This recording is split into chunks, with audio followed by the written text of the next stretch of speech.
it's Hello everyone, and welcome to the Legal Trends by Snellman podcast. In this first series, we discuss international litigation trends with prominent lawyers from around the world and apply our Nordic perspective to them. What are the current litigation trends in the world? Will they reach the Nordics anytime soon, or are they already here? My name is Anna-Maria Tamminen. I'm a partner in the dispute resolution practice at Snellman. And I am Helen Lehto, managing associate in the dispute resolution team at Snellman. In this episode, we discuss the Volkswagen emissions scandal and related investigations and litigations with Patrick Schroeder, partner at Freshfields, Bruckhaus, Deringer, based in Hamburg, Germany. Patrick is a lawyer qualified both in Germany and in the UK, and he specializes in arbitration, corporate litigation, and compliance follow-on litigation.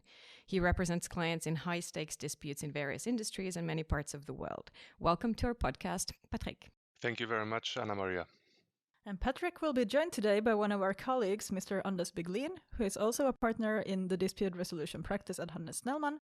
Anders will comment upon similar investigation and litigation trends through what he sees in his practice. Hello, Anders, and welcome. Hi, thank you. Great to be here.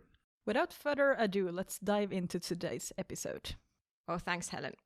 So I think we'll start with a brief description of what we're going to discuss today. For those not familiar necessarily with this case. So, Patrick, we know from public sources that what has been referred to as also the Dieselgate or the emissions gate began in September 2015 when the United States Environmental Protection Agency issued a notice of violation of the Clean Air Act by Volkswagen. And as a result of this, regulators around the world started to investigate the company. This resulted in various government and civil actions currently pending in the US and in Europe. So can you tell us a little bit about what happened and what you know about these facts? Yes, of course, Anna-Maria. First thing, we prefer to call it the diesel issue rather than Dieselgate or diesel scandal. Some might call that a clever way or a non-clever way of framing, but it just sounds so much better. We have a litigator with us.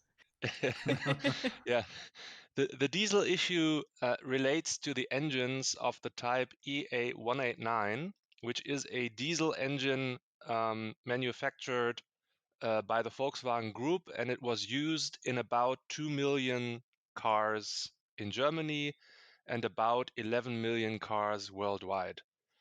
As you've mentioned, the United States authorities, regulators, issued a notice of violation in September 2015, and investigations by regulatory bodies all over the world ensued and resulted in, let's say, parallel notices, different regulatory acts, and investigations of a general nature by, for example, governmental authorities, by NGOs, and also by certain, let's say, consumer protection groups that are not formal NGOs. So, Patrick, at what point did your law firm become involved in this? Were you involved from the get-go, or did you become involved later? Pretty much at the beginning, actually. I remember in September 2015, we had a strategy meeting of the German group at Freshfields, and we were all bunched up in Cologne on a campus where we were to exchange ideas. And we woke up one morning and heard the news that Volkswagen was considering to go public, so to file an ad hoc notice with regard to the diesel issue, and we were already involved at that stage to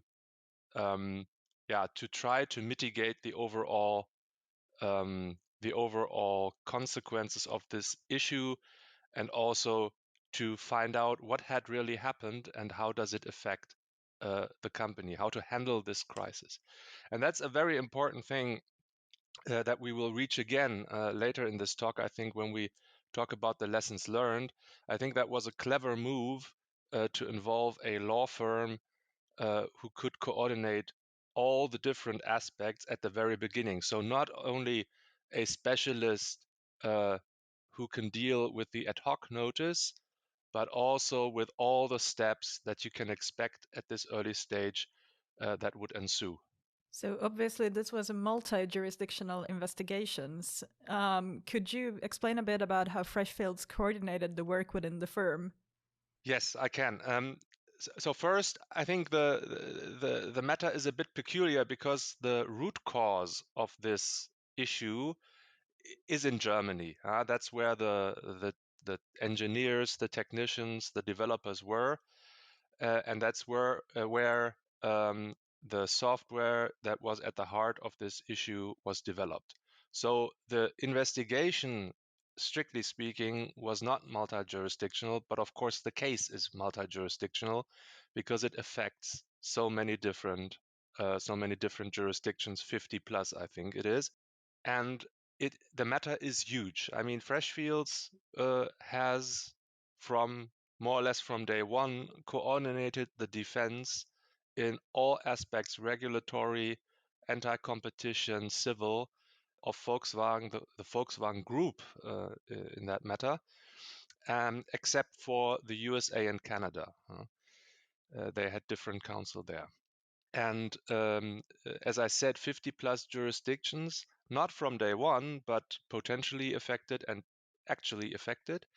That means that you have to have a structure that is rather sophisticated, because you not only have a geographical aspect, but you also have let's say a practice aspect, because as I said, the case involves criminal issues, regulatory issues, civil law issues. So you have to have specialists from all these departments who also have to have the broad view of all the jurisdictions involved.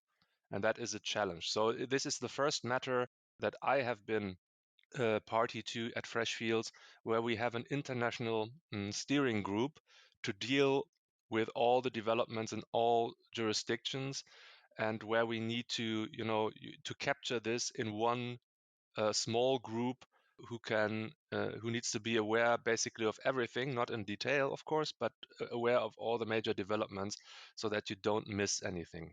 Patrick, you're saying that you have specialists from different types, sort of handling different types of disputes, ranging from civil suits to criminal to competition law issues and so on and so forth. Can you tell us a little bit about these sort of individual proceedings or these types of proceedings that you're all handling? Yes, of course. And let me mention also that, of course, we do not have an office in all the jurisdictions affected. So I think one of the most impressive achievements in this matter was that we could use effectively our so-called Stronger Together network. You mean you have friends? We have friends. Actually, we do have friends. Best friends in almost every jurisdiction. I think Snellman is a best friend as well, if I remember correctly. But we also work with firms in different jurisdictions, but the client does not really realize that he's dealing with different firms. So it's basically they know, of course, but it's a seamless service approach that we have implemented there. And that's also a very very international aspect of this. So the different types of dispute. Let's start with the beginning in the US. When the notice of violation was filed, a criminal investigation in the US followed. And as you may know, or at least in Germany, it was, and in the Financial Times, it was reported continuously, a German national and a US national were actually jailed for their participation in the diesel matter. However, the main their main infraction was not involvement in the development of the contentious software, but rather that they lied to authorities. So that's also a takeaway already. Do not lie to US authorities, because you could stay there longer than you want. If you had asked me, I would have thought that involvement in the development could be more difficult to handle for an individual, but actually the authorities there were very, very critical of what they considered to be incomplete and misleading statements. So that's a criminal example. In Germany as well, we do not have a corporate criminal law, but there is something similar where you can fine a company if your employees are guilty of criminal acts. And so the prosecutor in Germany also investigated against Volkswagen, and in the end they issued a fine. I think it was a record fine together with the seizure of capital gains derived from the criminal acts attributable to individuals at Volkswagen. It was 1 billion euro. Different criminal proceedings in different jurisdictions have also been pending. Most of them are settled, not all of them. The regulatory side, you have to imagine that, as the EPA initially said, there was a notice of violation, so the cars did not conform to the technical standards applicable in the jurisdiction. You have to deal with that. You have to negotiate with the regulators how to remedy the situation. All these cars are, at least in Europe, it's slightly different in the US, but all these cars have been on the road all the time, even when the matter was still investigated. And that's due to cooperation with the respective regulators, to the effect that Volkswagen would develop a remedy to bring these cars to a standard that would conform with the regulatory standard. Civil claims, I mean, that's obvious. Probably consumers said, okay, if the regulator said the cars do not conform to technical standards, I bought something that's worth less than I was promised. We've argued against that very convincingly, but essentially the courts in Germany said that customers could get compensation. Compensation in Germany, at least, looks this way. You have to return the car, get the purchase price back, and you have to deduct a sum that is equivalent to the use of the car that the customer has made of it, and that's calculated according to kilometers driven. Interesting. So that's a very high-level overview of the type of dispute that you can see. There's more, anti-competition. In some jurisdictions, there were adverts saying that this is a clean diesel. So competition authorities said that was probably a misstatement. You can argue about that, but that was the gist of their argument, and similar stuff.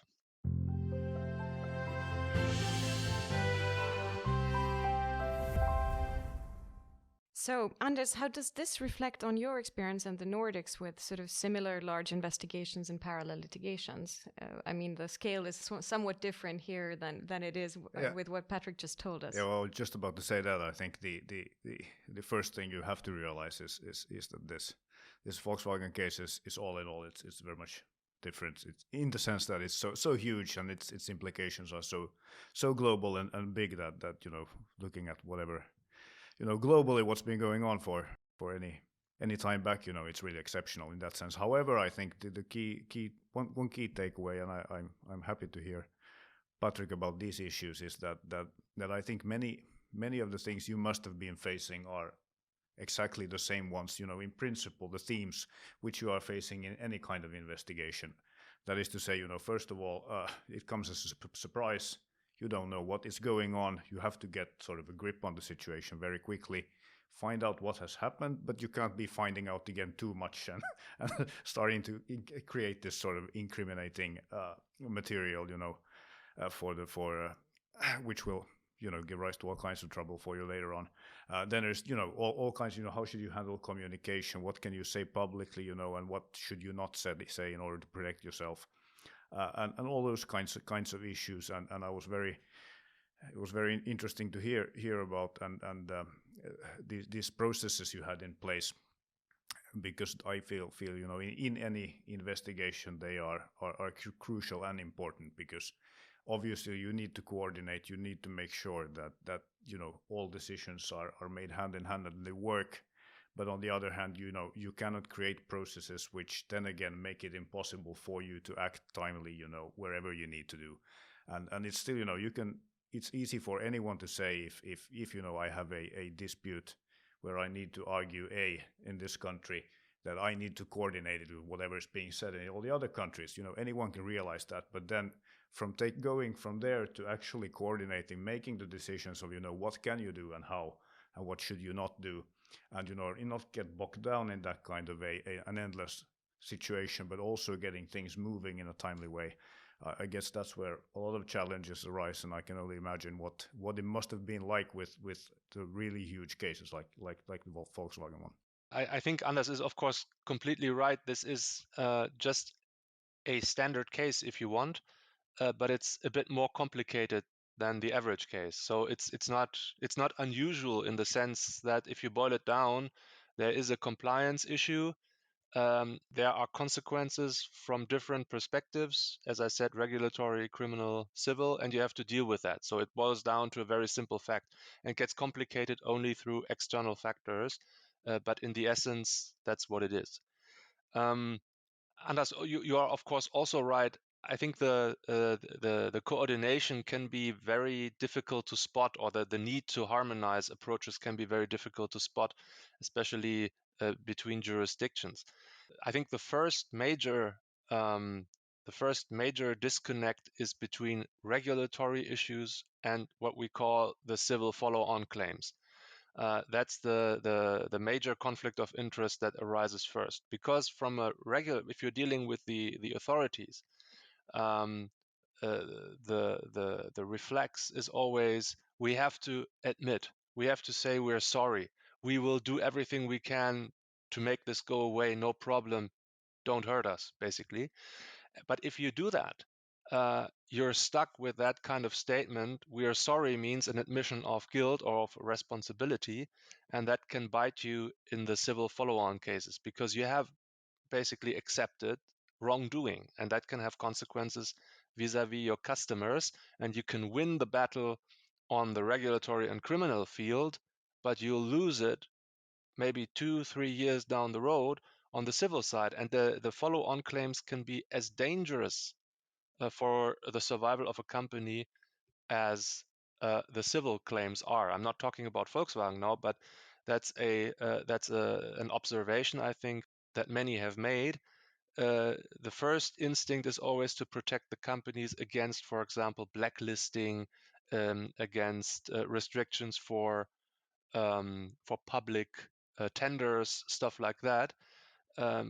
But you always have to keep in mind what's your exposure on the follow-on claim from day one. And the second issue that you mentioned, how to coordinate between jurisdictions, how have we dealt with that? We have written statements as to the facts in English for every jurisdiction, and we have asked them to use these statements of facts, and if they need additional facts or want to, let's say, portray certain aspects in a slightly different way, they need to coordinate with us at Freshfields, or with the steering group members, so that we ensure that there is not inconsistent or maybe even damaging pleading going on in different jurisdictions. And I think that was very, very interesting, that distinction you made about, regulatory authorities and then follow-on claims. But I think there's also a third aspect, which is really interesting, and that's, when you talk to PR or communications people, how should we handle this exposure in the media, where we will be hanged within the next 15 minutes. And there, of course, their natural reaction is so much different from ours, which is, where we want to keep things close to our chest, protect the clients, and especially as you don't know all the facts, you need to be very careful what you're saying. All the communications people, they approach these things from a completely different directions. Their sort of natural instinct when I've been talking to them is that, well, if something has happened now, you should come out on your bare knees and apologize to everyone, and apologize for everything, regardless of whether you're guilty or not, but show you are culpable and accept that, and go ask for their apology. And as a lawyer, that comes a bit against what we would usually want to see. and I guess there we also need to as lawyer be a bit humble, because then again, depending on the case, those things which we are handling, the repercussions with authorities, follow-up claims, so on, they are hugely important. But we also need to realize that kind of public exposure, that those downsides which happen very quickly are equally important and can be hugely damaging. So we have to be a bit humble and work together. And the client has a business to run in the exactly. So I think you're right, and that was the reason we've seen not only in the Volkswagen case, but also in different cases that have, let's say, a high publicity reaction, or where the public reacts with a lot of interest. We have now formed a skills group, crisis communications, and that it's made up of different lawyers who do have an interest in communication matters and can help translate legal issues for the communications people and vice versa. So we're not, we don't have an agency at Freshfields that deals with communications, but we have people who can assist internal and external communications advisors in trying to get this wrong, not in trying to get this right. Sometimes not wrong is already half the rent. And that has proven very important, because you also need to consider that judges read papers, judges watch the news, and the court of public opinion, especially in very large cases, can be almost as important as the real court. And that's why you need to give messages to the public that is legally correct, but also does the job from a communications perspective. And that's also something when we're talking about litigation trends that I've seen over the last few years developing. It's not what has been called a few years ago Litcom, I think it was called, yeah. But it's more subtle. It's more like assisting a communication strategy with lawyers who can speak both languages, and that's a trend I think especially the defense bar has to watch, because the claimants, they talk to the press all the time, and they are good at it. So, given all this, what would be your takeaways for clients potentially subject to this type of investigation? We've heard do not lie to authorities. We've heard talk to the PR or communications people. What else would you like to add? Anders, would you like to start? Well, I don't know. Guess is this the part where the marketing speakers come in and they say, get help, get the right help? Obviously, that's that's one very important issue. Now I'll leave that part at that. And I think. Well, if there's one thing I kind of find very important as well is to get as soon as possible a grip of your strategy, whatever it's going to be, and when you come into a case, from the outset that whatever I know now is probably going to change within 24 hours, and then it's going to change next week, and I'm going to have to amend this strategy. I'm going to have to change it, and surprises will always come up. But I guess the thing is, if you do kind of get that as soon as possible, the strategy of what are we trying to achieve, over the next week or so, and how will this look, going ahead? Well, half a year from now, a year from now, will we still be dealing with this? What impact will it have? If you start building that strategy, that can give you some kind of comfort in that outset scenario, where actually all you're doing all the time, it seems, you're trying to put out fires all over the place. And if you become too preoccupied with just putting out the fires as they arise without seeing the big picture, you can lose a lot in the meantime. And also, if you then in that scenario have some kind of a strategy and a bit longer view, even if you amend it, that gives you the sense that now we're on top of things, we're taking things into account, and we are doing what we can with the knowledge we have now. We're doing the right things, and then that might change tomorrow, but at least that kind of works. But obviously, this is easier said than done, and the bigger the case and the more sort of different streams you have and different countries, and I can only imagine in a case like the Volkswagen one, what it must be to get a grip of that whole thing. It's easier said than done, but I guess that's very important.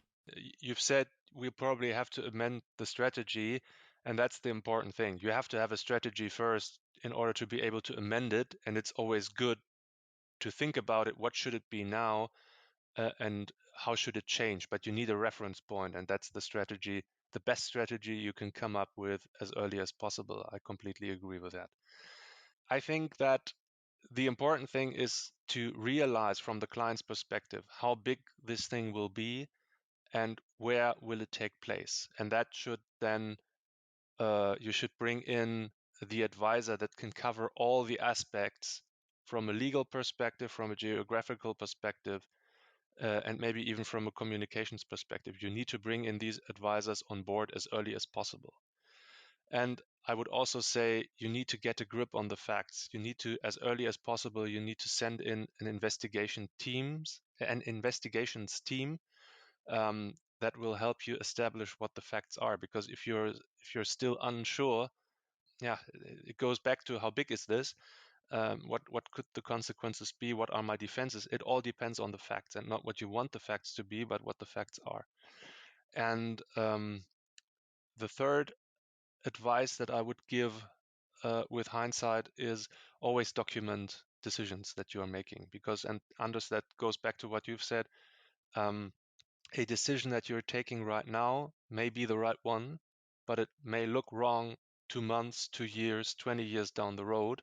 And so make sure that you state the problem and document the decision. That's always an important aspect.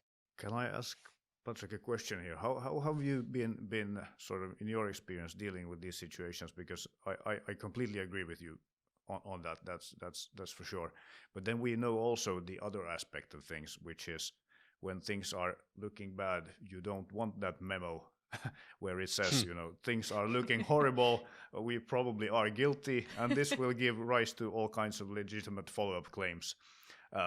And sometimes creating those kinds of papers, whether they are covered by legal privilege or not, it just doesn't make a lot of sense, and it's really not good in that situation. So how? I mean, do you have the same kind of experience? It's always sort of balancing between the two, and it's rather challenging. Well, two issues arising from that question. I think the first one is not documenting helps against discovery, but it does not help a lot if the board members are being held liable for breaching the business judgment rule later. So I think you have to you have to carefully weigh what you want to do, and most of the time what you're capturing is information. You're just condensing information that's already in the company, and so it's nothing. It's just to what's the judgment the board has made, or whoever takes the decision. What's the judgment, and on which facts was it based? And most of the time, I think this does not harm. But second issue, if you want to protect against this, have your lawyer draft the advice and keep it at the law firm, because in most jurisdictions, the threshold to get access to papers in possession of your legal advisors, especially in the context of an impending litigation or dispute, is privileged and protected. So it's not perfect protection, but it is protection.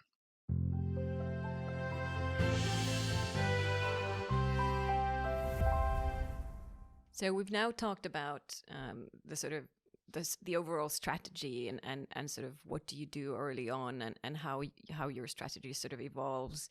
And a lot of these points had to do with how to avoid subsequent litigation. So do you have any pointers, Patrick, there early on? So what can you do? You mentioned, settlements, you mentioned the overall strategy. But what would you say to a client in a potential situation? What are the things you need to do to avoid subsequent litigation? I think to avoid litigation is very difficult, because if there's no protection against being sued, no anti-suit injunction, I doubt it would be successful in a consumer to business case anyway, but so there's no protection against that. The only thing that you can do is you can create a favorable environment in the media that does not, when that tries to avoid a situation in which you are portrayed as as corporate evil, so to speak. Difficult, but that's something you can try. And the other thing is, I believe that you need to increase your chances of successfully defending, and it starts with knowing your facts completely and not having to change the story, the statement of facts too often. It will be unavoidable, especially in a complicated case, that you have to amend, clarify, specify, but the less you have to do it, the more credible you will sound in the courts. And that's why fact-finding early on is so important. And Anders, anything that you would add to this list? I guess my response would be pretty much along the same lines. I don't have the magic bullet to which can protect you from litigation in the future, and that's other than Finland being a non-litigious society. Yes, but I guess what you can consider is, and this is in different cases, and maybe then in ones which are not as huge and affecting people in 50 different countries, but where you have something which is more sort of easier to handle or more scaled down, there can always be types of cases, certain which you might settle or might be able to handle through sort of right communication and so forth. So I mean, the idea being at least that just because you find yourself in this kind of scary situation, you shouldn't be taking the war on any more fronts than you need to. So if there's anything you can cut off by coming up front, approaching that kind of customer, those really important stakeholders, and sort of a bit mitigating their risk there, then you could always try those steps, because if there is that really important party for you, if you can avoid it, then in certain scenarios you might be able to approach them up front instead of having them read in the newspaper and then discussing with the lawyers, what's my position, what can I claim. If it's the kind of situation you can handle as a an ordinary course of business, if not ordinary, well, at least course of business kind of thing. But, to maintain the business but relationship. That obviously depends very much on what case you have at hand. I agree, and you have to keep in mind that when you talk to certain customers about settlement, that can also have an impact of your overall strategy down the road. Because if you're saying, I didn't do anything wrong, or you didn't suffer any damages and I'm not liable, that kind of statement becomes difficult to maintain if you settle with large customers, for example, and that's something you have to consider as well. So if your overall strategy is not to pay out anything unless forced by a court judgment, that kind of limits your settlement options, and you have to deal with the customers. I completely agree that you have to deal with strategic customers, but you have to take a different approach. It shouldn't be a settlement. It has to be something different. I think that's very important.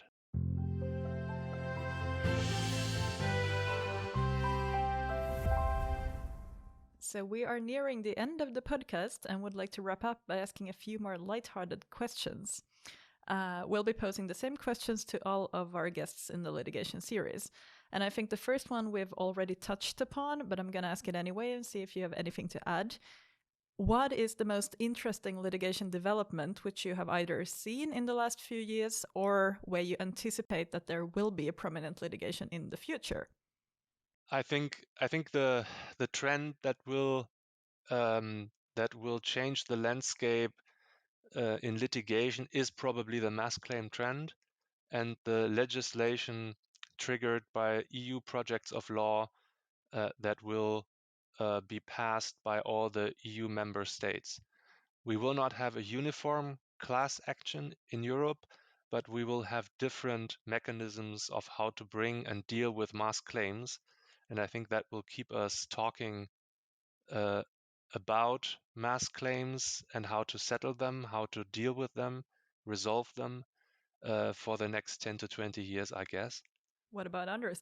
I've been saying for quite a while that society as a whole and the legal landscape is getting more criminal law oriented, so to speak. That things which used to be commercial in nature, just a commercial dispute, now mostly, well, if they don't contain a criminal angle, at least some kind of authority investigation, something. It's almost every big one has this kind of of part to it. And I guess now with the regulators, doing their job properly, and the push as a whole, to get companies to take more responsibility in every way for any time they sidestep in whatever area it is. I guess that whole of thing creates quite a potent mix where we will see things arising, in the future as well. As a Nordic law firm, we also have to ask, what's the most interesting thing that you know about the Nordics, or what's your favorite thing about the Nordics, Patrick? Yeah, my favorite occurrence was with the Nordics was when I commuted via Copenhagen to Estonia, and there was a Finnish guy at the airport who talked to me in Finnish. And I told him, sorry, I don't understand. And he said, well, but you look like a Finn. And I thought we should discuss hockey. And I said, yes, we can discuss hockey, but I am a German. And Anders? Well, it's all, from the inside, it's always difficult to answer this kind of question, what's most interesting here. But I guess one interesting thing is, I think, we're sitting here in the complete darkness, eating D-vitamin supplements and drinking too much coffee or vodka. And the funniest thing we can imagine Don't admit now. The funniest thing in Finland, for instance, you can imagine is the Saturday night when you can sit all by yourself in a hot room and sweating so much until you can't take it anymore and you have to get out of there. And that's like our idea of having fun. And you take all this, and then you look at the sort of happiness results which you get every year, and the Nordics are the happiest places on earth, and you start wondering what is this, and in my mind the lawyer's answer to that would obviously be that, well, of course there's security, there's kind of predictability, there's low corruption, and there is the rule of law, and but the happy thing is that apparently, most other people think this as well, or then it's a lawyer who's made these, happiness happiness lists in the first place.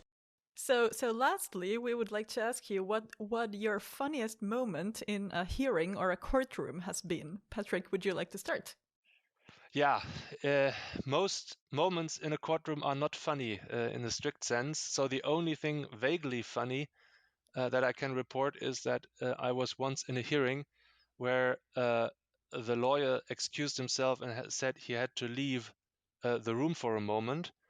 And after 20 minutes, we got slightly nervous where the guy was going, and it turned out that he had 2 hearings at the same time and tried to attend them both.